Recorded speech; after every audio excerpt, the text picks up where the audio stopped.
Hello, Zen. Greetings to everyone. Welcome back to the late night storytelling channel of Destroyer of Souls. Today, as usual, Destroyer of Souls will continue to bring to everyone true spiritual stories from those friends, brothers, and sisters who have sent their tales to Destroyer of Souls from all over. Before diving into the very scary content of this episode, please don't forget to like, share, and most importantly, hit the subscribe button.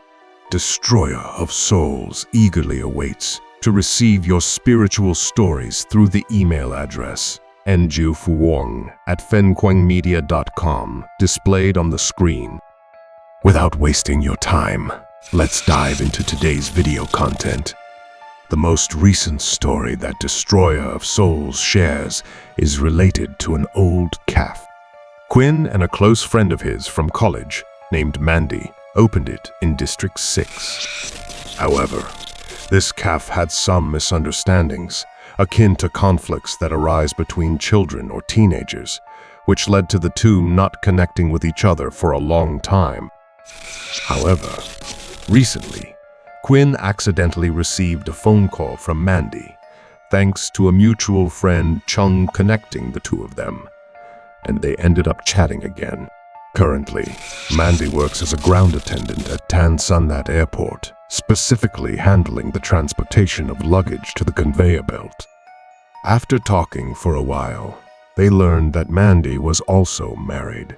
Quinn is currently married and has children as well. The two friends decided to organize a trip to Drake Ocean for a 3-night stay, after which they would return to Vung Tau for about 2 more days before heading home. In total, they planned to be away for nearly a week. During this trip, besides the two families, Mandy also invited her aunt, making a total of 5 adults and 2 children. Mandy took the lead in renting a 9-seat limousine for everyone to move around freely. At 10:30 that day, Quinn remembers it was Thursday, the 13th. They set off for the resort, which will remain unnamed. Although Quinn had described everything in detail, they arrived at 3 p.m. and expected the trip to be quite ordinary. However, as soon as they stepped into the resort, despite the beautiful surroundings, Quinn encountered conflicts with the reception staff. It felt as if these people had no regard for the guests, as the way they spoke was quite rude and condescending.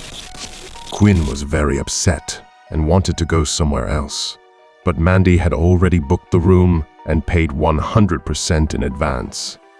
If they backed out now, it would mean losing the money for the room, so they decided to check in and stay.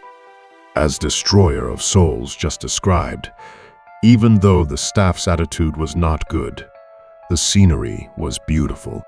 The rooms were located near the path leading to the beach, with a swimming pool, lots of greenery, and a pleasant breeze. There was also a large space for everyone to organize BBQ parties and similar activities. However, one downside was that the rooms were designed to look like wood, and the space was small. It was more suitable for couples than families, as the area was tiny, making it difficult to move around comfortably and naturally. Overall, this was Quinn's initial impression. However, just like any family on vacation, they soon forgot about the unpleasant incidents. In the afternoon of the same day, around 5 to 6 p.m., Quinn's wife suggested, "Hey, let's go to the beach for a walk, and you can take some selfies of me and the kids." Quinn replied to his wife, "You take the kids out first, and I'll sort out the stuff in the suitcase and catch up with you guys later." Everything seemed perfectly normal. However, while Quinn was sitting down pulling the clothes in raw to organize them neatly in the closet, he clearly heard the sound of slippers, like they were dragging on the ground, making a soft lep-except-lep-epsep-lep sound. This sound echoed from outside the door into the room very loudly and only lasted for about 4 seconds before it abruptly stopped. At first, Quinn thought it was simply his wife who had forgotten something and had come back to get it. With his back to the door, Quinn asked, "Hey, honey, did you forget something?" But there was no response at all. Immediately, Quinn turned around to see who it was, but found no one present. At that moment, Quinn started to feel a bit suspicious. However, he didn't dare to assert that he was being disturbed by a spirit or anything like that. Before he entered the room, he had knocked on the door 3 times, like asking permission from the spirits to enter and stay. Quinn was just slightly suspicious without making any definitive claims.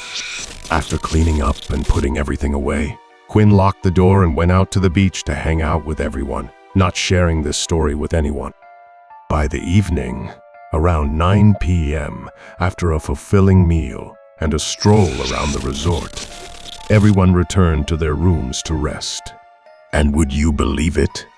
As soon as Quinn opened the door, he was startled to find all of their belongings and clothes tossed around in disarray. Quinn's first thought was definitely that they had been robbed. So, he quickly turned to his wife and said, "You go to Mandy's room right now." Meanwhile, Quinn locked their room door and hurried down to the front desk to report what had happened. He asked them to check the security cameras to see if anyone suspicious had been loitering around their room area. However, when they checked the footage, there was no one to be seen wandering around. Not a single person passed by. So why had the room ended up in such chaos?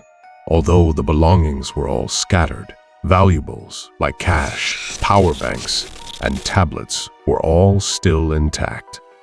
Only the shoes, clothes, makeup box, and miscellaneous items had been disturbed. It was all very strange. At this moment, Quinn was certain there was something wrong in that room. Quinn informed the receptionist once again and decided to rent a family room so that 5 adults and 2 children could stay together to feel less scared. The hotel did not offer free upgrades, and everyone had to chip in about $30 extra. Although it was quite frustrating, clearly the situation unfolded in one's room, and the hotel provided no assistance at all. They always demanded more money. However, there was no choice but to stay. The first night at Drake Ocean was perfectly ordinary, with no issues at all. But the next day, the situation took a terrifying turn. That night, it was unclear if the 2 children saw anything, but they cried a lot, almost as if they were restless, and by morning, they seemed really uncomfortable. By that afternoon, the 2 wives had gone out to the beach to have fun and relax by the pool, while Aunt Serena, Mandy's biological aunt, was out walking for exercise. Meanwhile, Quinn and Mandy were in the room, having some drinks and chatting about various things. It was only around 4 p.m. when suddenly dark clouds appeared out of nowhere, gathering ominously. "Hey, guys, look at the sky. It's pitch black, just like it's 8 or 9 o'clock at night." He guesses for sure that heavy rain is about to come. Therefore, Quinn intends to go to the beach to call everyone in, afraid that the kids will be caught in the rain and get wet. Then they'll get sick, and that would be a hassle. At that moment, Quinn is preparing to reach out his hand to unlock the door of the room when suddenly the door starts banging loudly. Boom! Boom, boom, boom, boom, boom, boom, boom, boom, boom, boom. The doorknob shakes continuously. It's as if someone outside is banging on the door and shaking the doorknob, wanting to break in. The sound is not only heard by Quinn, Mandy hears it too. Mandy turns to ask what's going on, and unexpectedly, the door stops shaking. This situation unfolds in less than 30 seconds and catches him completely off guard, and Quinn doesn't know how to explain it. Feeling panicked, Quinn stands still and looks out the door. Quinn is frustrated because he can only glance at the door and cannot see anyone outside. He raises his voice and asks, "Who is it?" Why are you banging on the door so loudly?" There was no answer. Quinn's next action made him feel extremely scared, you guys. When he opened the peephole, he put his eye up to see who was standing outside, when suddenly at that moment, Quinn clearly saw the shadow of a woman. Not just a shadow, but actually the figure of a woman. However, she glided past his room door. He couldn't see her face, but he knew she was covered by a large red cloth, only leaving her head with long, flowing hair visible as she glided past Quinn's room, making him feel very dizzy. He couldn't clearly see her face because her hair covered it all, but he was absolutely sure this person wasn't walking, but gliding. The sensation of observing those two states was something he could easily distinguish.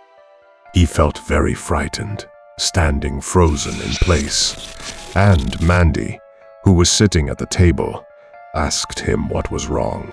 About 30 seconds later, Quinn regained his composure and turned to tell Mandy.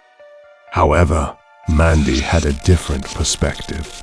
Mandy said that it was probably just some guests wearing such clothing to go to a party or out somewhere. And they were in a hurry, running past his room. That was all, nothing to worry about. Hearing his friend's reassurance did make him feel some logic in that.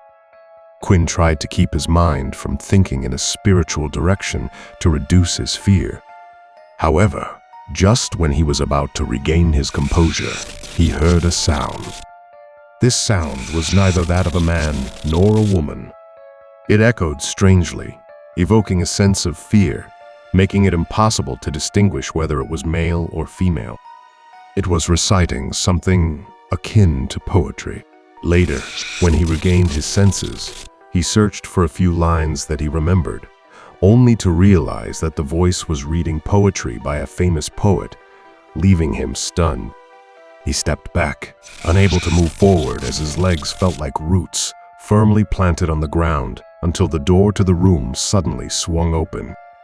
The voice reciting poetry outside fell silent, and the ones who opened the door were his wife and children, along with Aunt Serena, who had just returned. At that moment, he finally regained his composure and hurriedly took a shower and changed clothes for his child, after which everything temporarily came to an end. Until around 7:30, almost 8 in the evening, everyone gathered in the garden for a BBQ, enjoying food with some other families from the resort, who were also having a great time. Aunt Serena mentioned she needed to go to the restroom and went alone, while the rest of them continued to eat and have fun. After waiting for about half an hour with no sign of her return, his wife and Mandy's wife started to wonder where could she have gone for so long, and hurriedly went to search for her. In the end, they were horrified to discover that Serena was sitting unconscious in the restroom near the pool. At that moment, everyone was panicking, not knowing what had happened that made this woman faint here.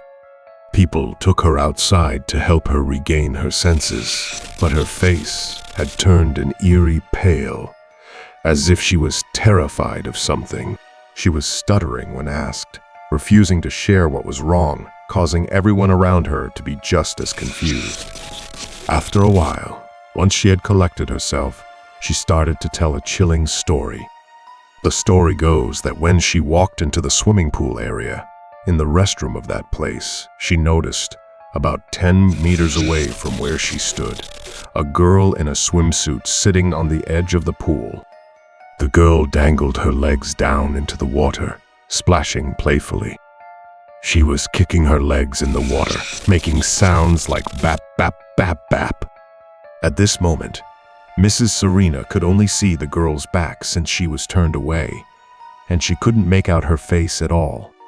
The pool area was dark, with no lights on, only the dim illumination from the outside and the restroom lights casting some light into the pool, which struck Mrs. Serena as very odd. Oh my goodness! How strange is that? Who would be sitting out there at this hour? It's pitch black. Why would anyone be swimming in this darkness? Mrs. Serena was usually pretty tough and not easily scared of ghosts. As she walked towards the restroom, she audibly remarked, "Hey kid, it's really dark here. Just the wind, and if you're swimming at this hour, you might catch a cold." And just as she finished speaking, in a blink of an eye, the girl who was sitting by the pool just moments ago had completely disappeared. At that moment, Mrs. Serena felt a bit bewildered. She clearly remembered seeing the girl in her swimsuit sitting right there. She could still hear the sound of her splashing in the water just a moment ago. She simply thought that maybe the girl had jumped into the pool. But no, when she looked closely again, the surface of the water in the pool was still as smooth as glass. However, she still did not entertain any thoughts of ghosts or supernatural happenings. She assumed she was just tired and mistaken. Not thinking much of it, she headed straight to the restroom.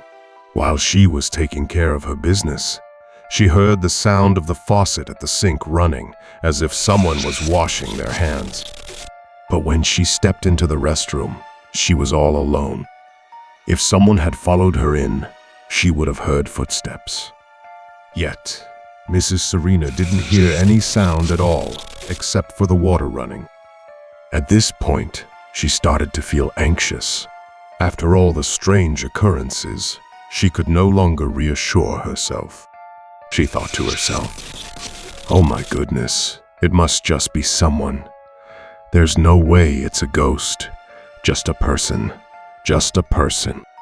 She quietly opened the door a crack to peek toward the sink. At that moment, the sound of water was still flowing normally, and she clearly saw a girl, about 1.5 meters tall, just like her, still wearing the same swimsuit as before. The girl stood there silently, her head bowed as if she was intentionally trying to hide her face from view. However, the water in front of her was still running, and her two hands were just hanging down straight. If one were to wash their face, wouldn't it be necessary to use both hands to catch the water first? But no, her hands were just hanging straight down, and her head was bowed like this. Oh my God! As she looked, she felt that the sight before her was so terrifying. However, trying to calm herself, she shouted out loud, "The water is overflowing. Turn off the faucet." In general, she screamed a lot, and after cursing a few times, her fear subsided. She thought to herself, maybe this girl is crazy or something. Maybe she's mentally unstable. After finishing using the bathroom, she immediately went over to the girl, reached out her hand, turned off the faucet so the water wouldn't flow anymore, and also to take a look at this girl's face. Oh my God! When she finally saw that face, she nearly fainted. She felt like she would die right there. Do you know why? This face was not a normal face at all. Half of that girl's face was decayed, completely messed up, with half of an eyeball sticking out from the eye socket. Oh my God! Holy Spirit above! She was terrified, so scared you can imagine. But instead of running straight out the door, she suddenly ran back into the bathroom where she had just been, closing the door behind her. She barricaded herself inside and started chanting. She clasped her hands and chanted endlessly, but the spirit wouldn't let her go because she had cursed too much earlier. After chanting for a while, the sound of water earlier was her turning it off, right? Around it, everything was terrifyingly silent, you guys. She sat on the edge of the toilet. She opened her eyes to look. You all know that public restroom doors always have gaps at the bottom and the top. When she looked down at the gap below, she saw 2 toes pointing into her stall. But there was no shadow of the person standing outside. If it were a normal person, there would definitely be a shadow cast by the light coming in. But here there was none. She understood then, and she felt utterly terrified. Her front teeth clacked together uncontrollably. She couldn't even chant a prayer. But it wasn't as terrifying as when she looked up and saw something slowly rising. It was the head of the shadow from earlier. The face was still horrifying, and its mouth was wide open like this. Then it dripped some kind of gooey substance that emitted an awful stench. And it said to her, "Do you find me disgusting? Is it as disgusting as my face?" Then its neck elongated. It almost wanted to press its face right against Serena's. Oh my God, she couldn't take it anymore. She screamed and flailed her arms and legs. Fortunately, the door latch gave way, and that was when she fainted right there. It goes without saying that after hearing it, everyone felt a chill that raised the hairs on their arms. So, everyone decided that we couldn't stay here any longer. We had to leave Drake Ocean immediately that night and head back to Vung Tau. However, the story doesn't end there. There's an additional detail that while we were in the car, the driver we hired from Saigon to return here, his name is Vincent. Before we left, we called to inform him, "Hey Vincent, we have to go back to Vung Tau immediately. We can't stay here any longer." We hadn't even mentioned the ghostly things, the spiritual stuff yet. At that time, Vincent was sitting in his room watching TV when he suddenly heard a knock at the door, and it was knocking right outside the window. Vincent's room was in a very dark area of the resort. The lights were flickering on and off, and there were no security guards around. In general, the path through the resort looked really gloomy. At that moment, Vincent thought, who's knocking at the window, I wonder?" He approached and looked around. He didn't see anyone, so he thought he might have misheard. He closed the window and sat down to watch TV again, but a little while later, the knocking sound came again. On the second check, he still found nothing. By the time the third knock came, he was already annoyed. He swore quite a bit and cursed loudly, and then everything returned to normal. He finished watching TV, and after the show ended, he got up to shower. While he was showering, he heard a sound like someone was opening the door outside, as if someone was walking into his room. At this moment, he suddenly paused. He had just turned off the shower. He leaned forward to look, but he couldn't see anyone. The door was still closed, and the latch inside was secured. Everything was perfectly normal. He thought, maybe he just heard it wrong. He continued to shower. Just then, while he was drying off with a towel, he suddenly froze. He fixed his gaze on the bathroom door. The door was made of frosted glass. With his own eyes, he clearly saw that outside, within his room, there was someone he couldn't tell if it was a man or a woman fussing around in front of his bathroom door. Standing in his own room, he was completely startled. Wait, who could get into my room like this? The door is still locked. The latch is secured. How could anyone get in? At this point, he felt a chill run down his spine. His limbs turned stiff, and he couldn't move. He observed that the figure outside was shaking its head back and forth, and as time passed, it got closer to the bathroom door. In the final moment that nearly made him scream, he realized it was a man, and he was so frightened. He saw that the head of that thing pressed tightly against the frosted bathroom door. Its eyes were bright red, like two red lights latching onto the bathroom door. It was shaking violently. He was utterly terrified because he knew that thing wanted to break the door down and come inside. It wanted to do something to him. "Oh my God," he murmured. He closed his eyes and recited the Bible verses because he was a Christian. He kept reading continuously, not knowing how long it was until his body gradually relaxed. He loosened up and could move normally again. He looked towards the bathroom door, and that thing outside had vanished. It was so cold that he hurriedly put on his clothes. At that moment, Quinn and Mandy called him. When they got in the car and left the resort, his face was pale. After a while of asking about him, he finally shared that he was just as frightened as they were, not just Miss Serena or Quinn. And the story seemed like it would end there, right? But not yet. This trip was indeed unlucky. When they drove from Drake Ocean to Vung Tau, it was already over 11 p.m. They didn't understand how fate played a role, but Quinn and Mandy decided to trust a motorbike taxi driver. This guy seemed to follow any tourist vehicle with a Saigon license plate. He claimed that there was a hotel nearby, a place owned by his acquaintance, with family rooms that were well-equipped, clean, and very cheap. At first, Quinn intended to go to the hotel they were familiar with, where they had stayed many times, and it was also affordable. However, when they called ahead, the owner informed them that all the family rooms were fully booked. Only a cramped single room was available, which wasn't suitable for them.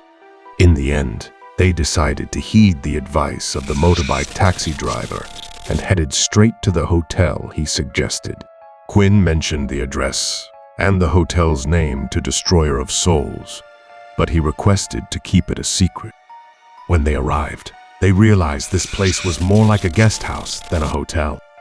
It looked a bit old, with a ground floor and 2 upper floors, and there was a parking area for cars at the back.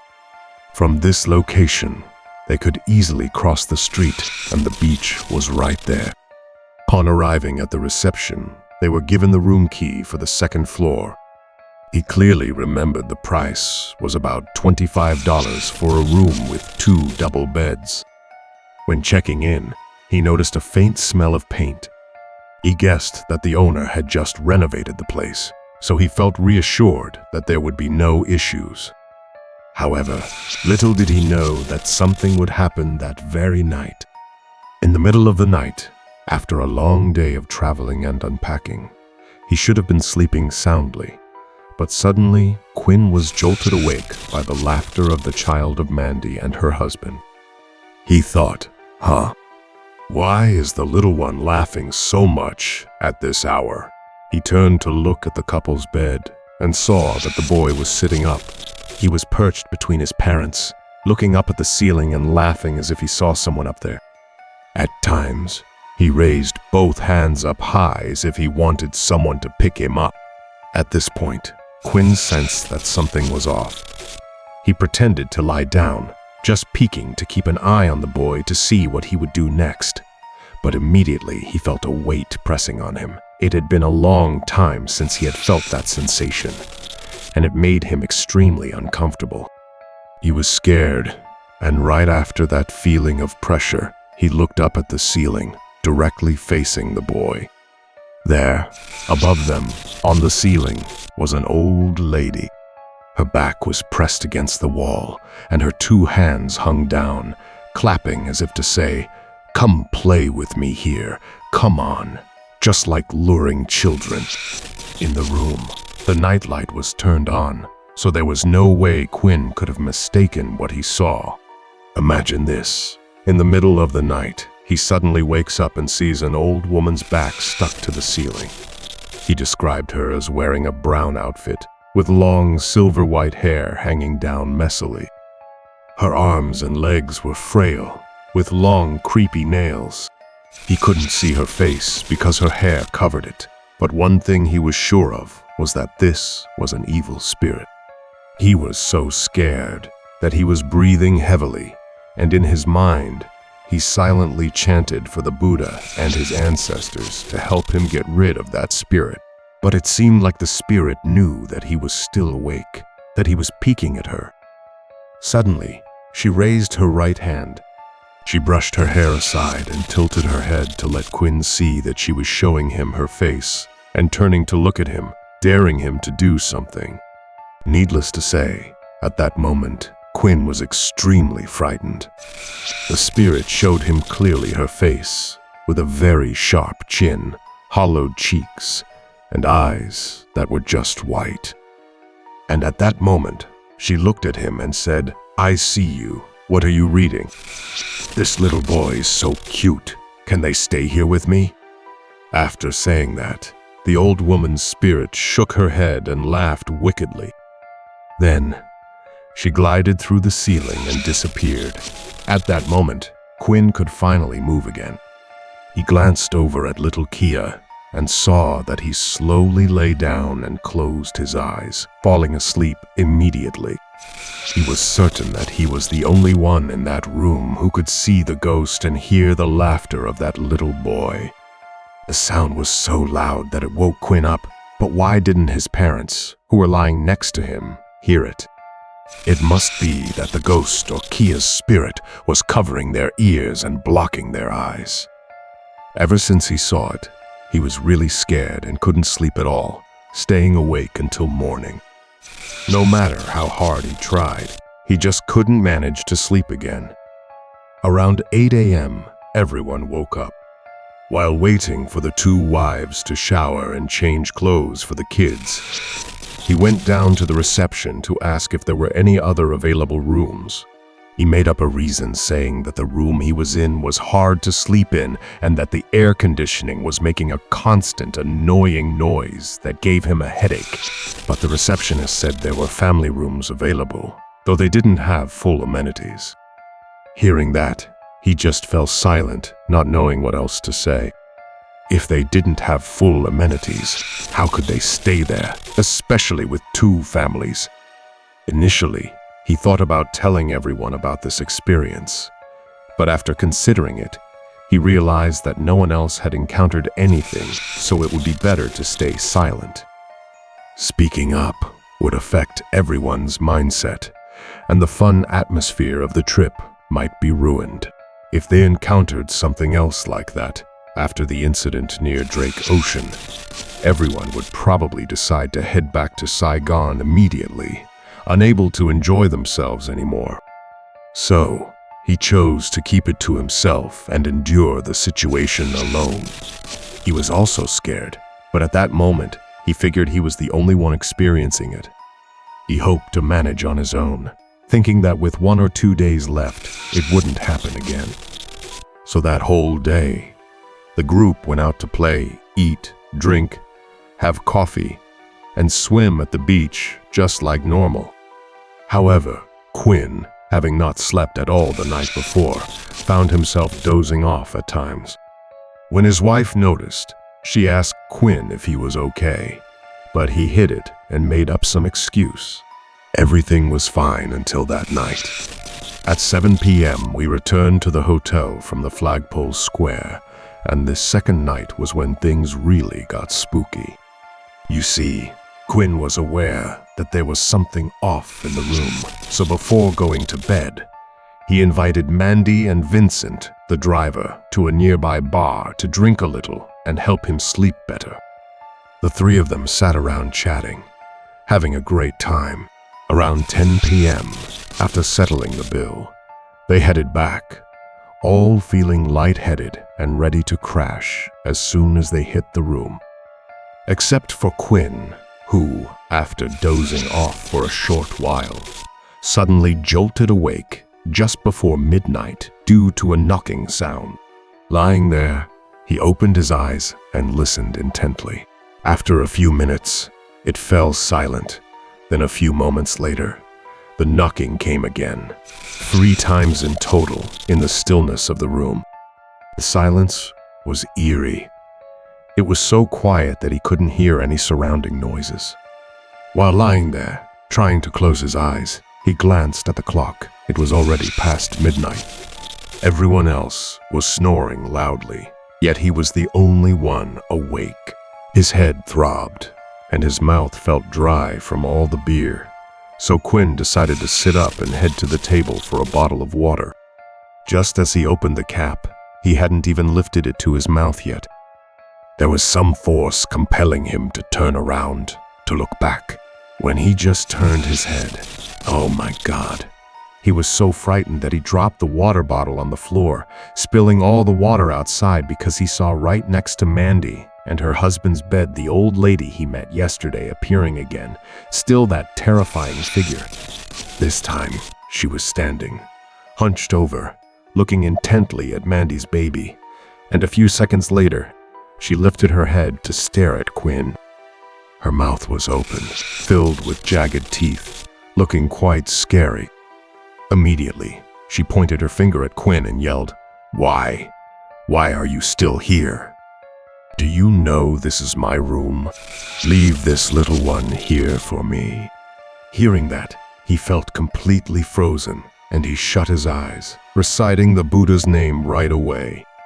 Suddenly, that spirit burst into laughter and added another sentence that made him want to scream at the top of his lungs. "Don't read anymore. I don't understand anything you're saying. What's the point of reading? It's a waste of effort. I'm not afraid at all." Oh my God. Even the ghost no longer fears the Buddha. However, Quinn kept trying his best, ignoring whatever anyone said. He closed his eyes, trying to recite the Buddha's name until he heard the sound of the baby crying. The little kid was wailing loudly, and when he opened his eyes, he saw the spirit of the old lady slowly gliding back into the bathroom before disappearing. At that moment, everyone in the room, disturbed by the loud cries of the baby, jumped up to see what was happening, and even Quinn's baby, awoken by his friend's cries, was startled and started crying along. The scene in the room that night was extremely chaotic. The voices of the two children, along with the images that Quinn had and the words of that old lady's spirit, filled the air. Quinn had just gone through a traumatic experience. He couldn't find the words to express his feelings or his state of mind at that moment.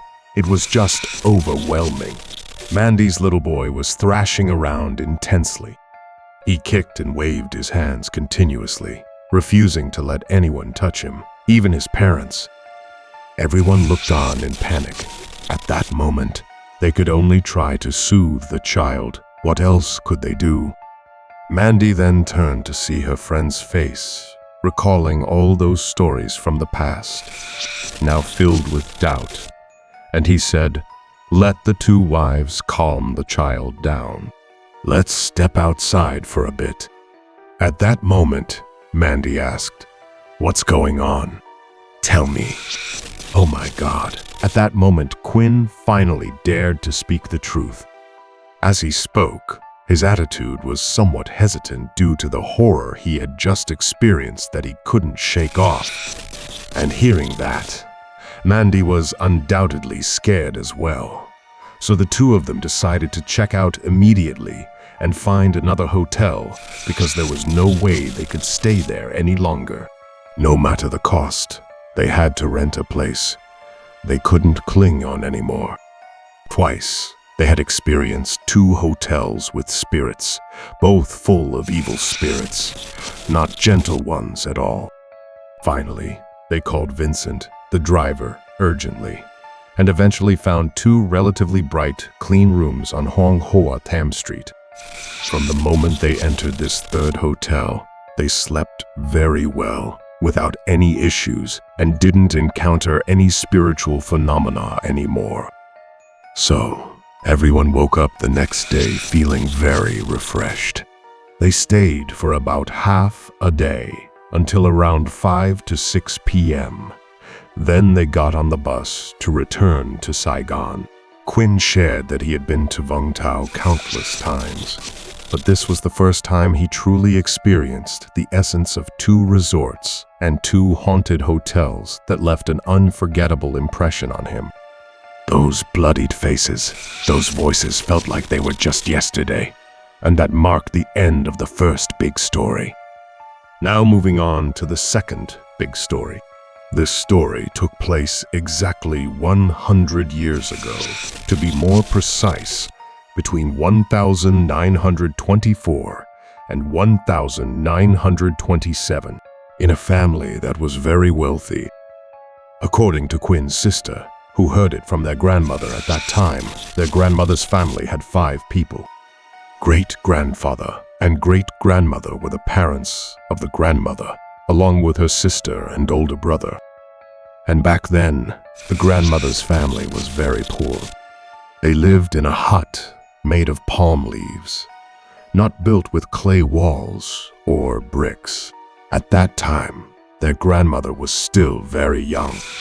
All matters, big and small in the house, were taken care of solely by great-grandfather. And since he had to feed 4 mouths, his work spanned from morning until late at night in the home of a man known as Landlord Evan. At that time, Landlord Evan was nearly 50 years old, living right next to the village of their grandmother. Later on, she heard from great-grandfather that it was the property of Landlord Evan. At that time, he had bought up every piece of land, big or small, and there was not a single plot of land that Landlord Evan had not purchased. And this wasn't just ordinary land.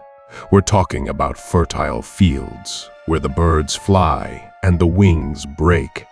Yet he still had not finished acquiring all of his land. This is enough to illustrate the level of wealth of Landlord Evan.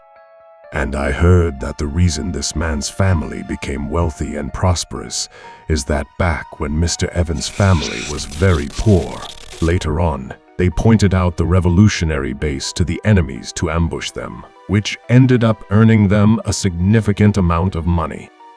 However, one thing is that Quinn's great-grandfather, while working in Mr. Evans' house as a steward, which meant managing the assignment of duties to the servants, did not manage the farmers who worked the field. According to what Quinn's great-grandfather recounted to his grandmother, Mr. Evans' family comprised a total of 7 members.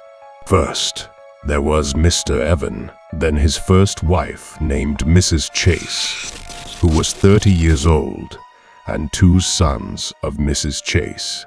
At that time, Mr. Evan was still very young. Next was Mr. Evan's second wife named Mrs. Mia, who was 25 years old. This woman could not bear children. And finally, there were Mr. Evan's 2 older brothers named Mr. Lucas and Mr. Tony. Since there were 2 older brothers, they were allocated their share of farmland, while all the remaining land belonged entirely to Mr. Evan, the landlord. And it was precisely because the land was divided that the 2 brothers no longer lived in the same house with Mr. Evan and moved out on their own. After a while working for Mr. Evan, Quinn's great-grandfather realized that the 2 wives appeared cordial on the surface, but were not genuinely friendly. Whenever their husband was present, the 2 acted very close and caring towards each other. But whenever he left for work with the French, their attitude changed completely. He would often be away, almost like he would leave and return home after several days, then leave again, so he had no idea what was really going on within his family. So he often proudly told his grandfather, "I must have practiced for several lifetimes to become who I am today. Everyone respects me." Little did he know that people often cursed him behind his back. Among those who cursed him was Quinn's grandfather. In general, that old man was very detestable. His actions were often uncalled for, but for the sake of a living and to survive, Quinn's grandfather endured and served this family. Then, after some time, Quinn's grandfather accidentally discovered a shocking secret. About a month before he learned of it, the first wife had ordered her servants to kill the 2 farmers because they couldn't pay the taxes owed to her. Even more cruelly, she had ordered their hut to be burned down, incinerating the bodies as well. It was truly horrific, and the only ones who knew about everything before and after were her and her 2 close servants. She even threatened those 2, saying if they revealed this, their fate would be the same as that of the 2 farmers. "Watch yourselves," she warned them. Naturally, those 2 were terrified and obeyed her. But one of them was very close to Quinn's grandfather, and whether intentionally or accidentally, revealed the story to him. He said to keep this hidden, otherwise the farmer's family would be killed. The reason she did this, Quinn's grandfather recounted, was that before marrying Evan, she was known for being gentle and beautiful, possessing both inner and outer beauty, with a compassionate heart taking care of the poor. In short, she had a reputation for her virtues. There are many people who pursue Mrs. Chase, and her family background is quite wealthy, educated, but he doesn't understand why she chose Mr. Evan. Apart from his money and social status, his appearance is below average. Of course, just because of those conditions, she has many other choices. He recalled that Mr. Evan was very overweight, had dark skin, and still wore a long robe and turban from the old-fashioned style. However, that was just the outer shell of Mrs. Chase. She was truly the embodiment of a kind face, but a treacherous heart. He knew many of her wicked deeds during his time working there. But back then, due to fear and apprehension, he could not disclose everything. As for the second wife, at the beginning, her personality was completely opposite to that of the first wife.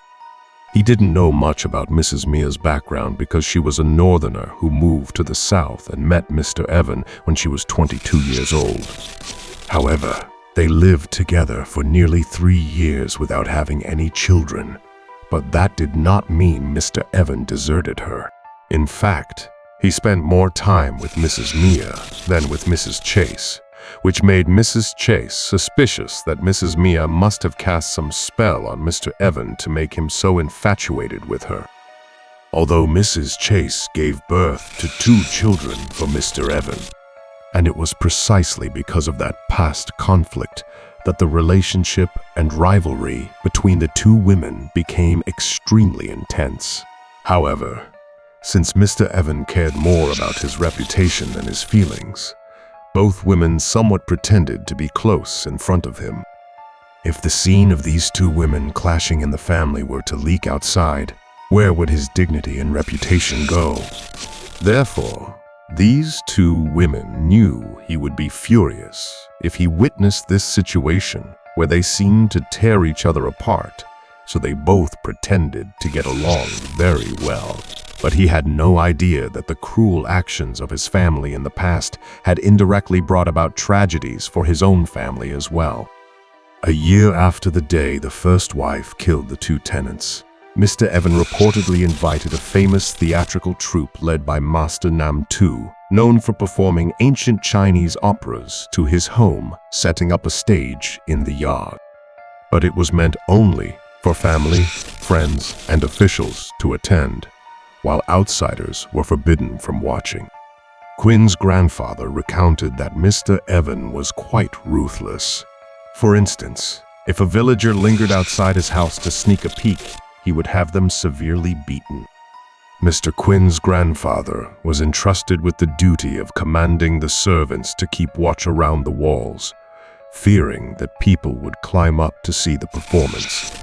It was said that Mr. Evan was wealthy enough to invite this trumpet to perform for 5 days, providing food and accommodation for the entire crew. However, there was one young woman in the troupe who caught Mr. Evan's attention. Her name was Mira, and she was 20 years old at that time. He recounted that she was very beautiful, my friends. During the time of the tour at Mr. Evan's house, there was a moment when Mr. Evan called his grandfather over and handed him a box that was unclear but told him, "I'm forbidding you to open this box." The box was made of wood but painted gold. It was intricately carved with floral patterns, looking very exquisite. "You take this box and give it to Mira," he instructed. His grandfather, upon hearing this, knew he had to remain silent and just obey. When he arrived at Mira's place, making sure no one was around, he handed it to her, sticking exactly to his orders. Mira asked what was inside, but how could his grandfather know? He just replied, "I was instructed this way. You take it, and I'm leaving." But his grandfather secretly thought it must contain gold or some very precious item. Old Mr. Evan seemed to like this girl and probably wanted to gift it to win her favor. On the last day of that performance tour, Mr. Evan called his grandfather, along with 2 others, to go with him to the performer's resting place since they were staying at his house. While everyone was outside having fun, eating, and tidying up their things, Mr. Evans sneaked into Mira's room to engage in some activities, as you can imagine. His grandfather, being a servant, didn't dare to protest. He was told to stand guard at the door, so that's what he did. A little while later, although he felt guilty and anxious, he was too scared to disobey his orders. The 3 of them, his grandfather and the 2 other servants, heard Mira scream loudly and then saw her burst out of the room, her hair and clothes in disarray. They stood there, staring in shock as she ran away, not knowing what to do.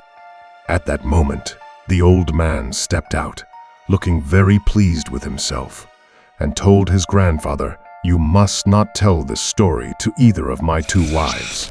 If you do, I'll cut your salary, fire you, and make sure your leg is broken." And that is why everything became smooth sailing. I don't know if that girl Mira spoke to anyone in the troupe, but when they sent the theater group off from the village, he noticed that Mira's face was very sad. She just sighed and then walked away without looking up to see anyone. Those around didn't know if they were aware, but he clearly understood the reason. And then, after a long time, many strange stories began to appear in Mr. Evans' house. The first person to encounter this was none other than Quinn's grandfather. He recounted that day. The afternoon was getting dim, while it was still a bit bright outside, but the atmosphere was quickly darkening. While he was sitting on a chair behind the house to check the accounts, he heard the sound of a girl singing, at times deep and others high. At first, it seemed normal, but after a while, he began to get goosebumps because he didn't know where it was coming from. It sounded as though it was echoing from the underworld. When he strained to listen carefully, he realized it was coming from the side of the house, where there were some large jars used for collecting rainwater, bathing, and boiling drinking water. He decided to go out and see who was singing at this hour. And at that moment, he saw with his own eyes a girl lounging on a tamarind tree, her hair long and nearly touching the ground. That year, he was already 30 years old, having seen spirits before and still being haunted. But in the previous instances, he wasn't scared at all. On the contrary, he would even grab a weapon to threaten the spirits. In general, he was very brave. However, this time he began to feel a chill running down his spine. He started to feel uneasy when he saw the girl like that. The sky began to darken, but he could still see the girl's face very clearly. She was as pale as a wax statue, dressed in a long white gown that stood out against the surrounding scenery. It started to grow dark, and at that moment, the spirit was still swaying and singing. He felt his entire body go stiff. After that, the spirit stopped, bowed her head down, looked towards him, and burst out laughing. The laugh was truly chilling. Then the spirit said, "You all are wicked. Sooner or later, you will face your retribution." After that, she threw her head back, laughed loudly towards the sky, and disappeared right before his eyes. It was like a wisp of smoke dissolving straight into the air. After a while, he stood frozen in place as he regained his composure. He was drenched in sweat, completely soaked. Initially, he planned to recount this incident to Mr. Evan and his 2 wives, But he thought it over and realized that these people wouldn't believe in ghost stories. He feared that if he spoke out and got it wrong, they might think he was cursing them or even scold him for it, so he kept it to himself. Then, what had to come, came. Not only did he see the spirit of that girl, but all the housemaids saw her too. They were terrified, so scared that they demanded to quit their jobs. At first, he tried to reassure them in various ways, but gradually, as the occurrences happened more frequently, they lost their courage to continue working. Among the nearly 10 people there, every night they experienced being pulled by their legs, slapped in the face, or haunted by singing, crying, and laughter throughout the night, making it impossible for them to sleep. Those who were lighter sleepers would catch fleeting glimpses of shadows moving around the house before disappearing. Because of these reasons, they no longer wanted to work there. Eventually, this story reached Mr. Evan and his 2 wives. Mr. Evan summoned all the housemaids to ask them about the situation, and each one confirmed that they had seen the spirit of a girl who disturbed their peace every night. Mr. Evan heard the rumors and dismissed them as nonsense. At that time, he was a Catholic, and his house only honored the ancestors with no gods or Buddha, apart from a large wooden crucifix he had hung in the house. Seeing his staff insistently asking for a day off, he became rude. He said, "All right, if you all want to quit, then go ahead, but I won't pay your wages." He mentioned that most of the household staff either owed debts or had borrowed money from him that they hadn't repaid, so there was no reason for him to pay them in full. Now, they had to figure out a way to immediately pay back the amount they owed along with interest. Of course, back in those days when they were poor, if someone came to the house demanding payment, it often made them want to cry, so all the servants were very anxious. They were all terrified, but now they were caught in a dilemma with no money to repay Mr. Evan. So how could they leave? In the end, they had to grit their teeth and continue working for him. Fortunately, Quinn's grandfather had borrowed a small amount from Mr. Evan, and after 3 years of working there, he had fully repaid it. Since he worked as a steward and did his job well, Mr. Evan even rewarded him a bit. In the end, only 2 women decided to quit, while the rest stayed on to work. Before those 2 women left, Mr. Evan threatened them again. "If you let any rumors about ghosts in my house leak out and affect my family, I will kill both of you." The matter of the spiritual realm then faded away, with no one discussing it anymore, although they still occasionally experienced disturbances in the middle of the night. Only the wife and children of Mr. Evan seemed to be unaffected. They thought everything had calmed down, but unfortunately, a while later, the true tragedy began to unfold. It started with the deaths of Mr. Evan's 2 brothers during the year 1926. He recalled that their funerals were quite grand. 2 coffins were placed in front of the yard. According to what he inadvertently heard from his wife, Mr. Evan's 2 brothers had perished under tragic circumstances. One brother, while conducting some inspections of the farmlands, accidentally slipped and fell into a nearby pond. As a result, he drowned, and it took 2 days for his body to surface before anyone could retrieve it.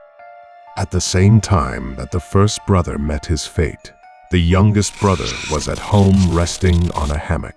When his wife called him for a meal, she discovered that he had died in the hammock without anyone noticing. In essence, both brothers had died at the same hour. At first, people thought it was merely a coincidence, so Mr. Evan didn't consult a fortune teller or a medium. Instead, he invited the parish priest over to the house to conduct prayers before burial. Later on, since both brothers had no children during their lifetimes and left no will, Mr. Evan decided to allocate part of the land to the two wives that remained behind for their livelihoods, while he claimed the majority of the property for himself. After the sudden death of two brothers, the family life of Mr. Evan continued normally until one day he called him to the front of his room, saying, "You lie down and sleep in that hammock." He found this very strange. He asked, "Why are you saying that?" "Why did you call me like that?" But Mr. Evan remained silent, closed the door, and went back to sleep. That night, he was sleeping when he had a very strange dream. He dreamt that he was walking from outside into the main door of Mr. Evan's house. As soon as he opened the door, he saw several black coffins in the yard.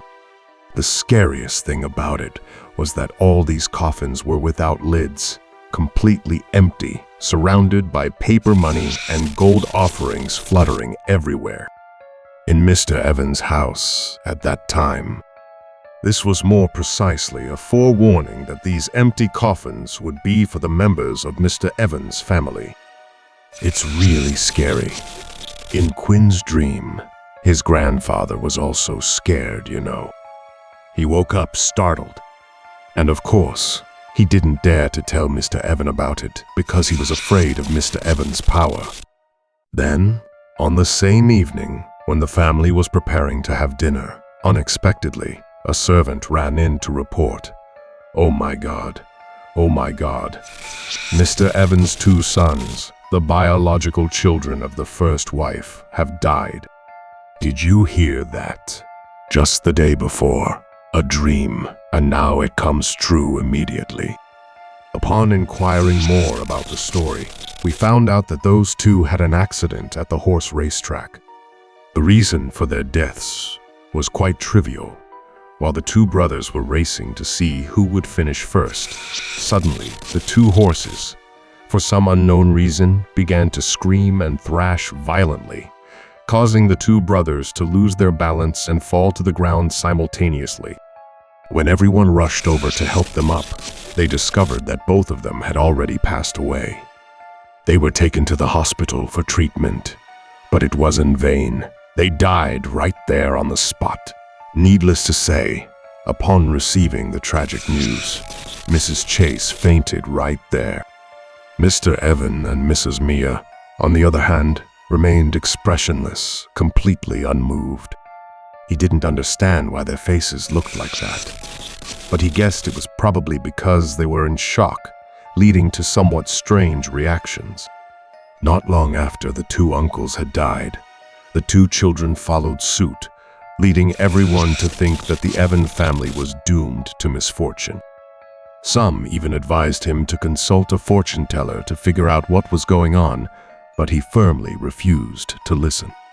He believed that all of this was just baseless superstition.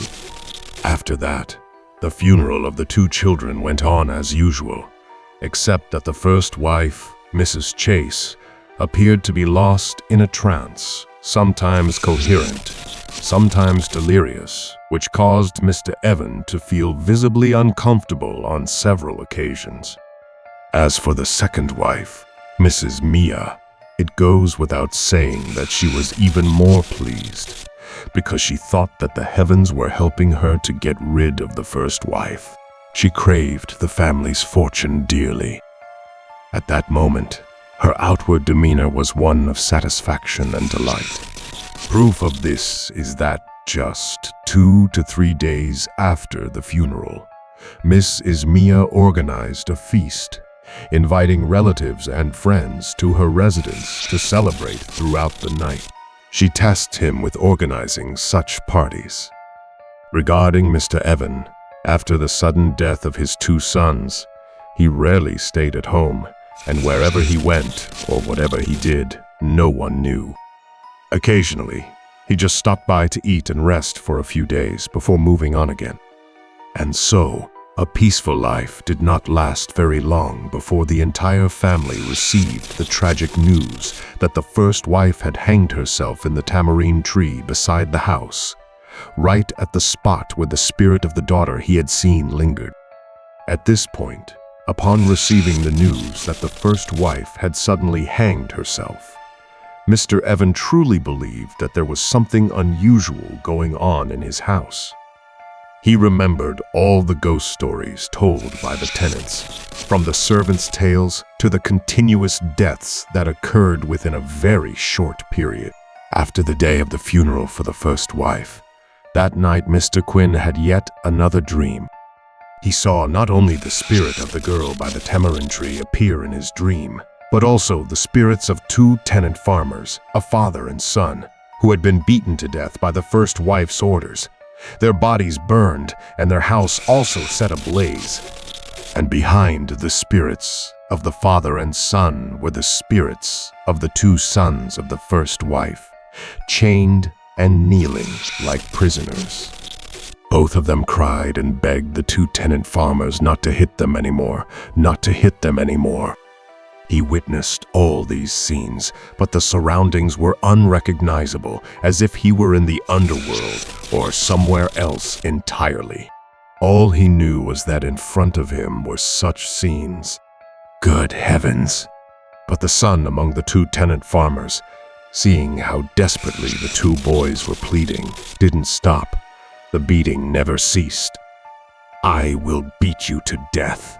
I will beat you to death. I will beat you to death." And in his subconscious, he felt a deep pity. Because the two children had committed no wrongdoing, it was all the adults doing. He knew the story well. He wanted to reach out to intervene, but the spirit of that girl said to him, "This family's actions have been far too evil, so they must now pay the price, that's all." Saying this, she burst into laughter, and he was startled awake immediately. At this stage, he felt that he could no longer live in the house.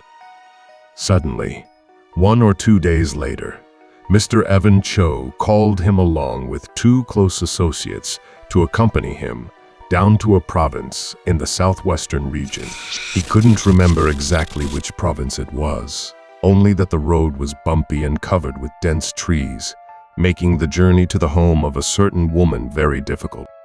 This woman was the fortune teller they were seeking, reportedly over 60 years old, looking quite aged.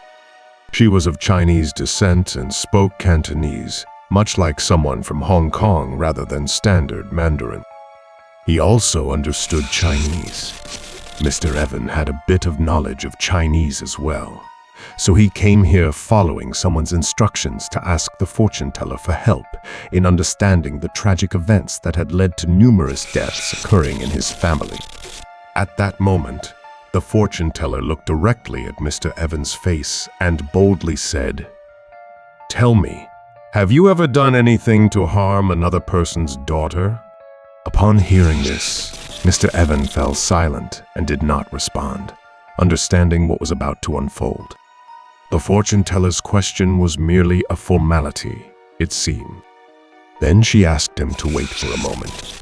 She began a ritual to summon spirits so that Mr. Evan could understand the terrible consequences of the wrongs he had committed.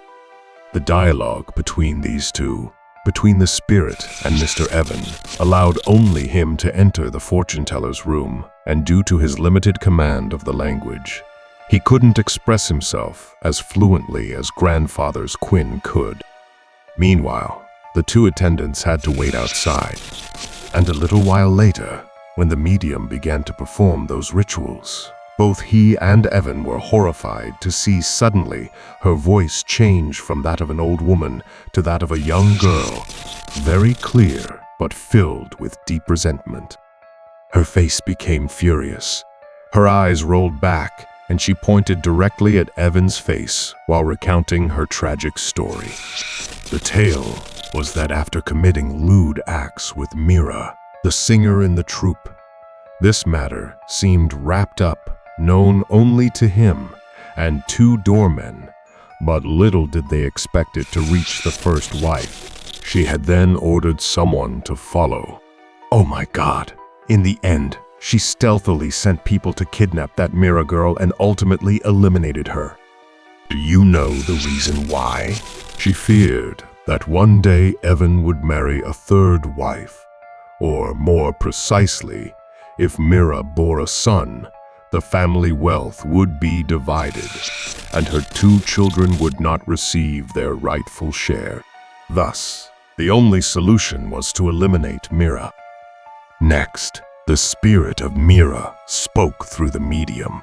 I'm telling you, in your house, your first wife, the one who is your wife, is the one who caused my death. She has also led to the deaths of the father and son of that farmer. Now the souls of that father and son have returned here to drag your 2 children down below to torment them. I'm telling you, it's not just a coincidence that your 2 children have suddenly dropped dead. After listening to Mr. Evan, his friends turned pale and couldn't say a word. He was so terrified that he fainted right on the spot. At this moment, only the spirit of Mira and Quinn's grandfather remained to talk to each other. He spoke a few words on behalf of his master and implored Mira's spirit to forgive them, but she was adamant about not letting it go. She wanted to take all of Evan's family with her, claiming that if it weren't for him, she wouldn't have died an unjust death like that. Mira's house was so pitiful, with only her elderly mother left behind, living from day to day, not knowing what fate awaited her. In short, her life was extremely tragic. Meeting Evan had led her to a dead end, which made her cry uncontrollably. She shared her hardships and her love for her mother. Upon hearing this, he also felt pity, as both of them came from the lower class of society. However, he stood up and offered to take care of her mother, despite not being any wealthier himself. Moved by his kindness, after thinking it over, Mira's spirit agreed to let Evan go, reminding him to keep his promise, or else she would take Quinn's grandfather along with her. By then, everything had been settled. Before leaving, Mira recounted another shocking story to him. She said that Mrs. Mia, Evan's wife, wasn't as good as everyone thought. At this point, Evan could already see her true face. He said, "I already know, but why do you say so?" She replied that Mia knew about Mrs. Chase killing the 2 farmers and had sent a shaman to capture their spirits for her own use. It was she who had sent the spirits of the 2 farmers to take the lives of Mrs. Chase's 2 sons, not just by chance. Later, Mrs. Mandy planned to harm Mrs. Chase, but before she could act, Mira's spirit had intervened. Currently, Mira warned him that Mia had a scheme to harm her husband, Evan, to seize all of their wealth. Upon hearing this, his mind was buzzing. He knew that Mia wasn't good, but he never expected her to be so wicked.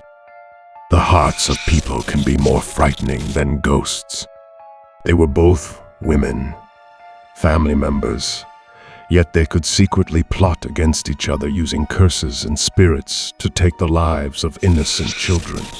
He further mentioned that, before meeting Kia, this woman was often verbally abusive towards others, but in reality, he often saw that she quietly helped others with great enthusiasm.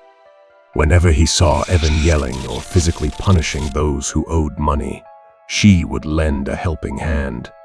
But he couldn't understand why this woman had turned out like this.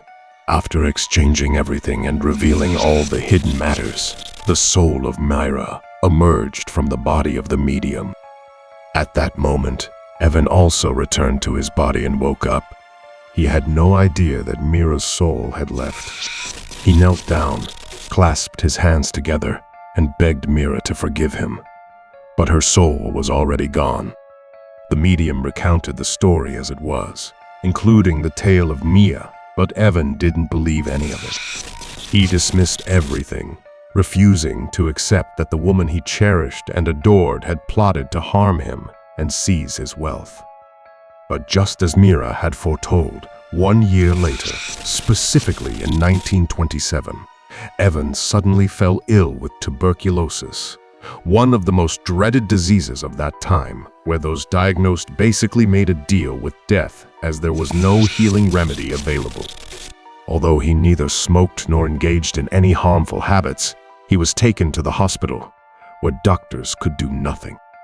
As the days went on, his condition worsened, and he became emaciated, skin stretched tightly over bones. A few months later, he died right in his bed. Naturally, according to the laws of that era, all of Evan's wealth would automatically belong to Mia.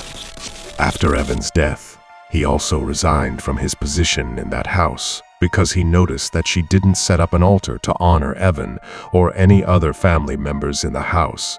She honored no one despite practicing Buddhism. Some time later, she even suggested demolishing the entire house. She moved back to her parents' home to live there.